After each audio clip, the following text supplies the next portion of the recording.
À la une de l'actualité ce soir, à élection municipale au Burkina, pas d'écart fondamental entre les résultats définitifs validés ce matin par le Conseil d'État et ceux proclamés par la CENI. Le trio en tête demeure le MPP, suivi de l'UPC et du CDP. Dans ce journal, tous les résultats définitifs des élections municipales du 22 mai 2016. Et puis, l'Assemblée nationale veut voir clair dans le foncier urbain et rural au Burkina.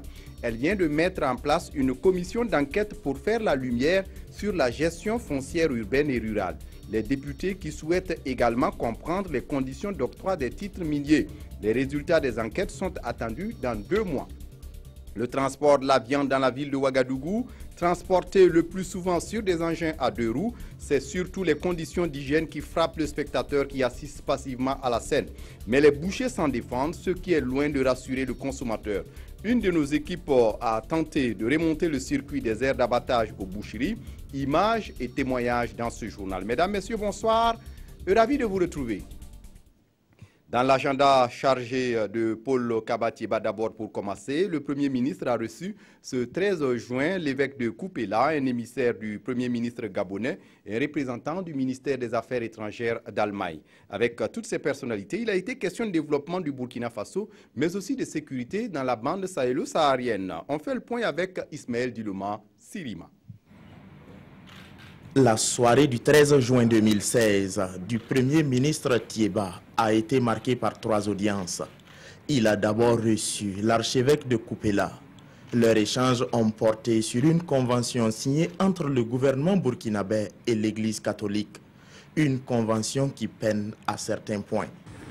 L'État s'était engagé à payer les instituteurs à un taux acceptable et tout pour que les enseignants puissent être stables et que les enfants soient assurés et que les scolarités aussi, qu'on ne les monte pas comme on veut.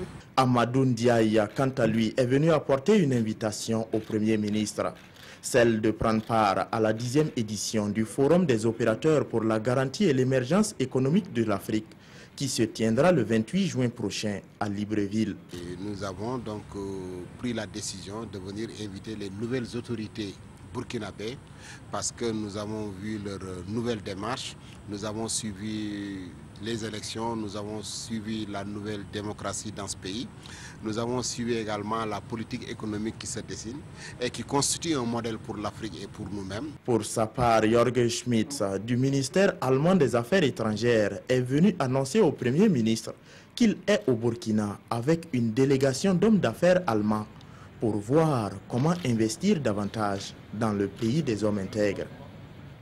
Dans l'actualité ce soir, les résultats définitifs des élections municipales du 22 mai 2016 au Burkina. Le Conseil d'État vient de valider ce matin ces résultats. Le trio en tête demeure le MPP, l'UPC et le CDP. Ainsi, le parti au pouvoir s'adjuge 11 208 conseillers, suivi de l'UPC avec 3 094 conseillers et du CDP avec 2145 conseillers. Quant au taux de participation, il tourne autour de 48,93%. On fait le point avec Abdelaziz Yadjibou.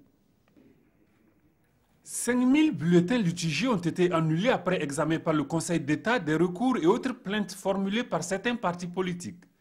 L'institution judiciaire indique que ce correctif n'entache en rien la régularité des élections municipales du 22 mai dernier. Le mouvement du peuple pour le progrès MPP arrive en tête avec 11 208 conseillers sur un total de 19 152 sièges. Il est suivi de l'Union pour le progrès et le changement UPC qui s'en tire avec 3 094 sièges. Le CDP, lui, vient en 3e position avec 2145 postes. Le NTD occupe le 4e rang avec 607 sièges, suivi de la NAFA, 454 conseillers, puis de l'ADF-RDA, 317 sièges. Résultats globaux nationaux. Nombre de sièges à pourvoir, 19 264. Total des inscrits, 5 516 406. Total des votants, 2 699 164. Bulletins nuls reçus, 98 512. Bulletins nuls validés, 5415. Bulletins nuls, 93 557. Suffrages exprimés, 2 605 607. La CENI a pour tâche la compilation des résultats sortis des bureaux de vote. Quant au Conseil d'État, il examine ces mêmes résultats, mais en procédant à des rectifications, c'est-à-dire en annulant ou en validant certaines erreurs qui ont été commises au niveau des bureaux de vote. Les résultats de toutes les communes et arrondissements du pays seront mis à la disposition des différents partis politiques. Chaque citoyen peut aussi se mettre dans le bain en consultant le site du Conseil d'État. Du reste, le Conseil suggère que pour les élections à venir, l'accent soit mis sur la formation à tous les niveaux de tous les acteurs impliqués. Question de minimiser les imperfections. Je vous le disais en titre également, l'Assemblée nationale a procédé ce mardi à l'installation de 2 commissions d'enquête parlementaire, notamment sur le foncier rural et urbain, mais aussi sur les mines. Ces 2 commissions d'enquête auront la charge de faire la lumière sur la gestion foncière urbaine et rurale, mais aussi sur les conditions d'octroi des titres miniers au Burkina Faso. Les résultats des enquêtes sont attendus dans 2 mois et devront permettre la réorientation de la politique nationale de gestion dans ces 2 domaines. Issa Lankwande nous fait le point complet. Je déclare donc à cet instant installer les 2 commissions d'enquête parlementaire. Dans un délai de 2 mois, l'Assemblée nationale veut se faire une idée sur la gestion foncière et l'octroi des titres miniers au Burkina. Avec ces 2 commissions ainsi installées, qui tuent et donné aux commissaires parlementaires d'investiguer sur les dysfonctionnements et le manque de transparence dans ces 2 domaines cruciaux pour le développement du pays. Il s'agit donc, pour la première commission d'enquête sur le foncier, de faire l'état des lieux du foncier urbain de 1995 à 2015. Ensuite, de rapprocher les procédures utilisées pour la gestion du foncier urbain avec les prescriptions de la réglementation en vigueur et de relever les irrégularités. Quant à la commission d'enquête sur les titres miniers, il s'agit d'appréhender la pertinence économique et la traçabilité du flux des titres miniers délivrés, d'examiner la légalité des activités minières qui sont menées sur le territoire national. La première phase de l'enquête parlementaire sur le foncier va concerner les villes de Ouagadougou et Bobo-Dioulasso avant de s'étaler à l'ensemble des collectivités territoriales. Celle sur le domaine minier prendra en compte tous les titres miniers délivrés jusque-là. Tous les moyens et compétences seront mis à la disposition de ces 2 commissions d'enquête dont les résultats permettront de solder le passif et préconiser des mesures de bonne gestion conformément aux aspirations du peuple burkinabé. Et le président de l'Assemblée nationale de Un élément qui finit en queue de poisson. Des nouvelles de la campagne agricole en cours d'une région à l'autre. Les réalités contrastent avec la saison qui s'est installée partout au Burkina. Ce qui est sûr, c'est ce n'est pas pour déplaire aux producteurs, mais aussi qui ont du boulot. C'est le constat d'une de nos équipes dans l'Oubri-Tenga où, par exemple, les uns sèment tandis que les autres labourent ou encore défrichent. Mais tous espèrent une fin heureuse de la campagne. Tanga Robert Kafando, reportage. Pierre Piliga, dans le village de Nabingu, dans l'Oubli-Tenga, observe avec joie la poussée de ses semis et sait qu'une autre pluie pourra faire l'affaire. Il a eu le temps de pratiquer du zaï, une technique qui lui permet de compenser la pauvreté du sol. Cette année, je compte faire du mil, du haricot et du riz. Nous avons préféré les petites superficies bien aménagées aux grandes superficies parce que nous n'avons pas assez de moyens. Nongda Sawadogo, lui, a préféré labourer après la grande pluie de dimanche. Aujourd'hui, avec sa famille, il défriche l'autre partie de son champ tout en scrutant le ciel. L'année passée, c'était à la même période que nous avons semé. Donc si tout va bien, on espère qu'on est encore dans le timing. Partagé entre défrichage, labour et semis, les producteurs savent qu'ils n'ont plus de temps à perdre. L'hivernage s'est installé et avance à grands pas. La FAO, quant à elle, vient de lancer à Ouagadougou un fonds de lutte contre la trypanosomose, une maladie parasitaire qui affecte les humains et les animaux. Le but est d'améliorer la sécurité alimentaire dans les zones touchées par la maladie. C'est un projet financé par le gouvernement italien à hauteur de 1 million de dollars américains et qui vise à soutenir la réduction progressive des trypanosomoses transmises par les glossymes, c'est-à-dire les mouches CC, et les trypanosomoses empêchent une utilisation optimale des terres les plus fertiles en Afrique subsaharienne. On fait le point avec Omar Zombré. L'Organisation internationale pour l'alimentation et l'agriculture, FAO, lance la deuxième phase de son projet de lutte contre la mouche CC en Afrique subsaharienne.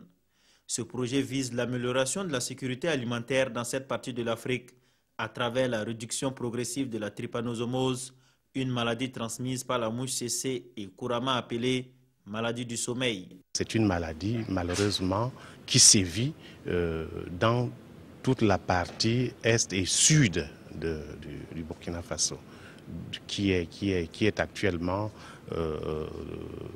contient un grand nombre du cheptel bovin. Donc, l'impact de la maladie étant tout à fait, sur le plan économique, a motivé ce projet. D'une durée de près de 15 mois, ce projet est financé par le gouvernement italien à hauteur d'un peu plus d'1 million de dollars américains.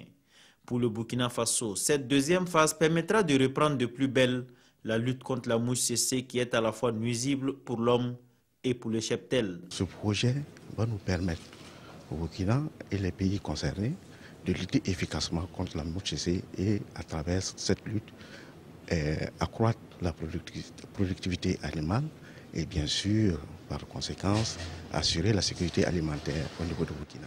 À terme, ce projet contribuera à éradiquer définitivement la mouche CC dans les 38 pays africains exposés. On en vient au grand format de ce journal, le transport de la viande dans la ville de Ouagadougou. Transporté le plus souvent sur des engins à 2 roues, c'est surtout les conditions d'hygiène qui frappent le spectateur qui assiste passivement à la scène.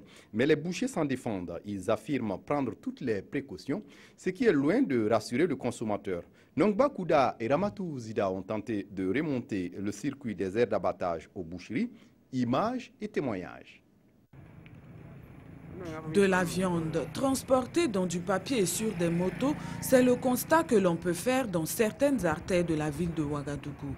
La pratique est monnaie courante puisque c'est ainsi que les bouchers ravitaillent au quotidien les marchés de la ville. À moto ou à tricycle, c'est à croire que tous les moyens sont bons pour transporter ces carcasses de viande et au mépris des règles élémentaires d'hygiène. Nous mettons dans du papier. Nous savons que c'est exposé à la poussière, mais on n'y peut rien.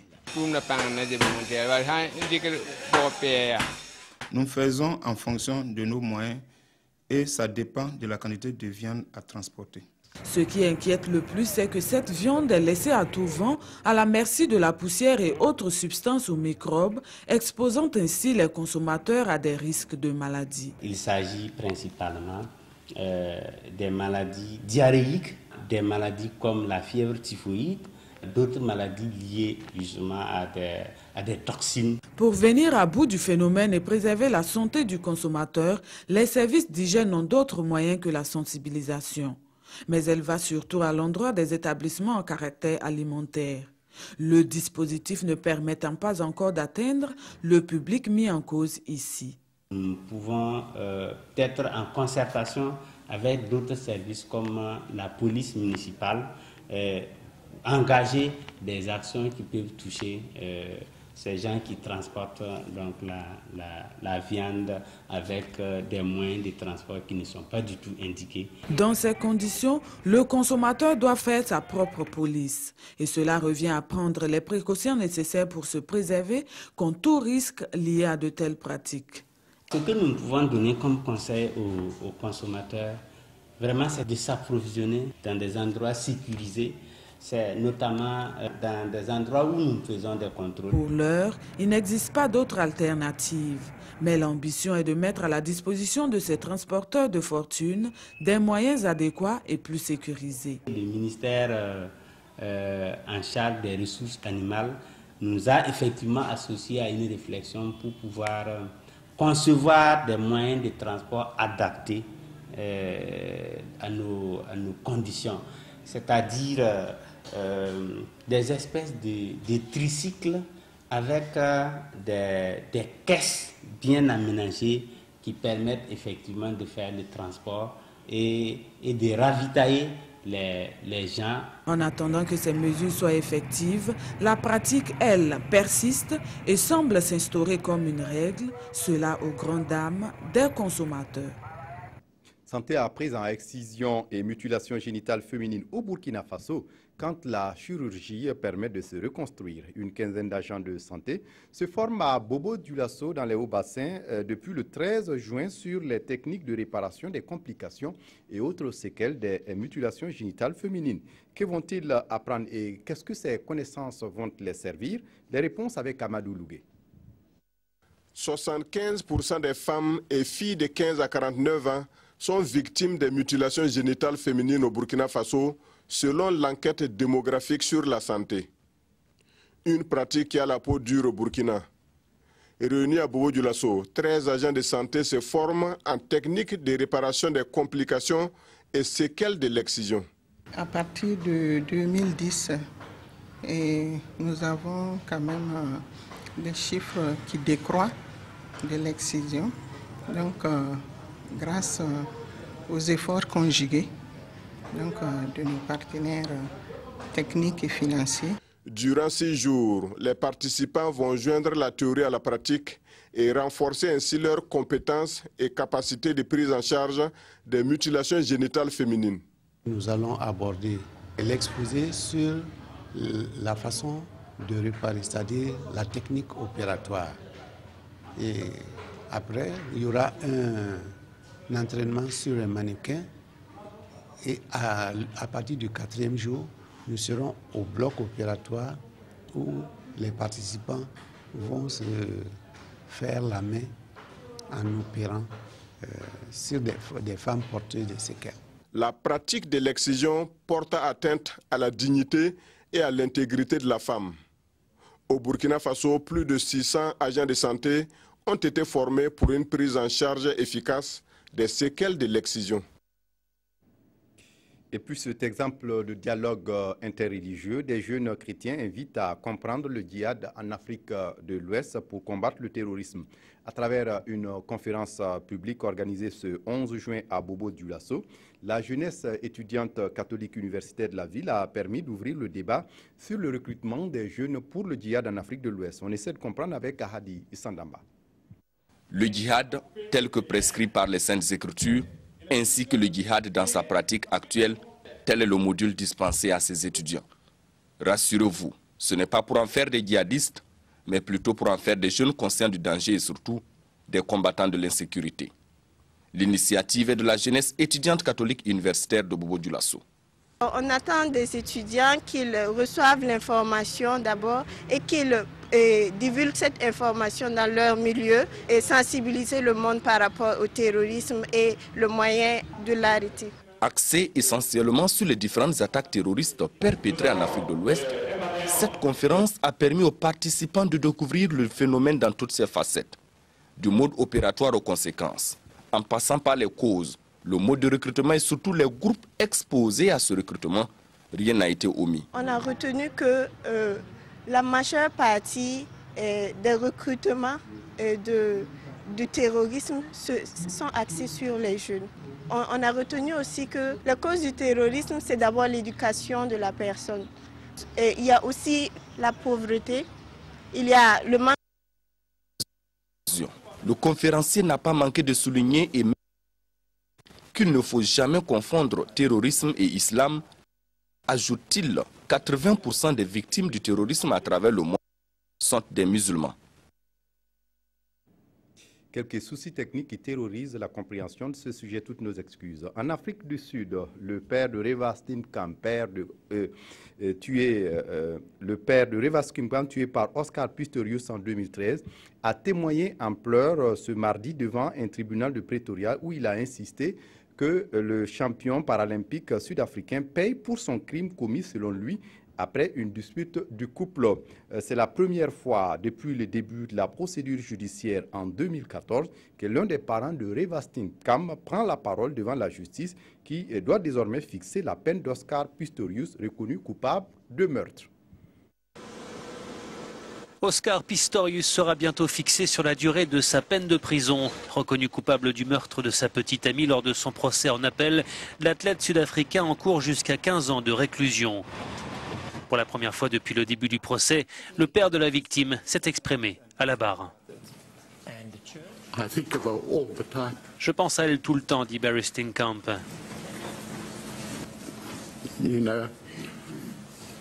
Vous savez, les gens disent qu'il faut 2-3 ans pour commencer à aller mieux.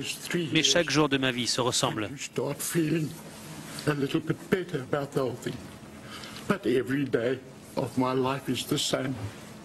Dans la nuit du 13 au 14 février 2013, Reeva Steenkamp, un top modèle de 29 ans, était tuée de 4 balles alors qu'elle se trouvait dans les toilettes d'Oscar Pistorius. L'ex-champion paralympique a toujours prétendu avoir confondu sa petite amie avec un cambrioleur.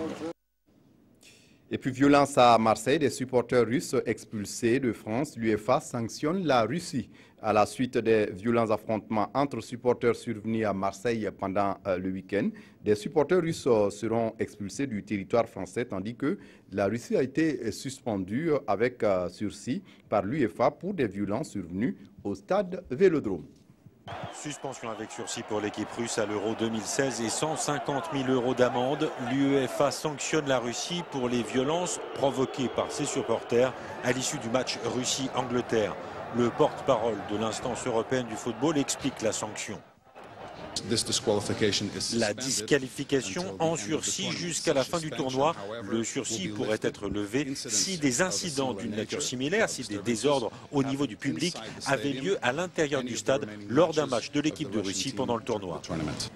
Côté russe, l'attaquant du Zénith de Saint-Pétersbourg, Artyom Dzyuba, estime que la Russie ne devrait pas être la seule sanctionnée. Il pense que la responsabilité devrait être partagée. Il n'est pas possible qu'il n'y ait qu'un seul coupable et que les autres soient les seules victimes. Je crois que les uns et les autres devraient surveiller leurs supporters et faire passer le message. La Russie ne devrait pas être la seule sanctionnée. 6 supporters russes font l'objet d'une procédure d'expulsion à la suite des violences après le match contre l'Angleterre. De son côté, le ministre des Sports russe Vitaly Mutko a indiqué que son pays respectera les sanctions prises par l'UEFA, même si Moscou les juge excessives. NASMOD est un institut au Burkina qui forme dans les métiers de soins esthétiques, beauté, coiffure et couture. Ce 4 juin 2016, à Ouagadougou, près de 80 stagiaires de l'institut ont reçu leur parchemin de fin de formation en présence de Claudine Bikaba. Stylisme de mode, modélisme couture, coiffure, esthétique, maquillage, cinéma sont les domaines de formation de NASMOD, un centre de formation dont 78 apprenants font les sorties de promotion. J'ai l'immense plaisir de vous annoncer ce soir que la Fondation NASMOD mettra à disposition dès l'année prochaine un fonds qui servira à octroyer des microcrédits aux apprenants de NASMOD qui auront franchi toutes les étapes de notre plan de formation pour démarrer leur activité. À cette sortie, les apprenants de ces différentes filières ont rivalisé de talent, et ce, par des productions qu'elles ont présentées au public, venus nombreux les soutenir et découvrir les œuvres. Nous allons prendre des dispositions pour vraiment accompagner nos secteurs privés et qui se mettent tous les jours sur la tâche pour accompagner le gouvernement dans ses efforts en termes de promotion de l'emploi, en termes de promotion de la formation professionnelle. Ce fut l'occasion de reconnaître le mérite de celles qui se sont démarquées. Allez, par la même occasion. On referme ce journal par la revue de presse d'Aimé Solange Guigma. Les journaux de ce mardi reviennent sur les indemnisations des martyrs de l'insurrection d'octobre 2014 et du coup d'État de septembre 2015 qui joue toujours les prolongations. Autre sujet à la une des journaux de ce mardi, l'attentat d'Orlando aux USA. Aimé Solange Guigma pour la revue de presse. Le Burkina Faso est en train d'oublier ses martyrs, titre Le Soir. Les promesses faites n'ont pas été tenues, renchérit l'observateur Palga. Au titre de celle-ci, l'octroi de logements, l'accompagnement des familles pour la création d'activités génératrices de revenus et la protection des enfants des martyrs. Et ce sont les familles des victimes de l'insurrection des 30 et 31 octobre 2014 et du coup d'État manqué du 16 septembre 2015 qui sont venus ce lundi voir le président du Faso pour les lui rappeler, précise l'Express du Faso. Elles sont sorties de cette audience avec une promesse d'1 million de dollars, indique le quotidien, et un engagement du président du Faso à prendre le dossier en main, relève Sidoya. Désormais, c'est la présidence du Faso qui s'en chargera, avise le pays. Massacre de l'État islamique à Orlando aux États-Unis, vue d'Afrique, ce sont des condamnations mêlées de gêne qui semblent se dégager d'après l'observateur Palga.